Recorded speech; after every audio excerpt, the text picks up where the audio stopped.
Shakib Khan doctor পাত্রী খুঁজছেন, তো যদি আমি চাই ওনাকে বিয়ে করতে, সাকিব খানকে বিয়ে করতে।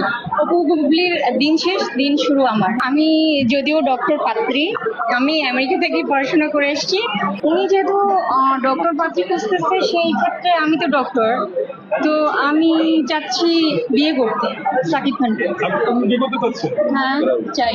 আপনি কি ভাইরাল হওয়ার জন্য এই কথাটি বললেন?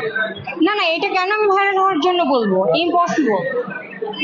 বুবলি অপু বিশ্বাস কি মেনে নিবে এটা? আপনাদের মানবে? মেনে নিবে? এটা তো ওনাদের সাথে তো আর তার সম্পর্কটা নেই, ওনাদের সাথে কোনো সম্পর্ক নেই তার। আচ্ছা, সাকিব খানের সাথে কি আপনার যোগাযোগ আছে?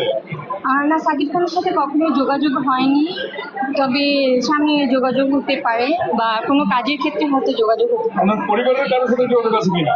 না না, ওনার পরিবারের কারোর সাথে আমার যোগাযোগ নেই। তাহলে আপনার হঠাৎ করে যে বললেন অপবিশ্বাস আসতেছে, আপনি কি তাকে বলতে পারবেন এই কথাটা?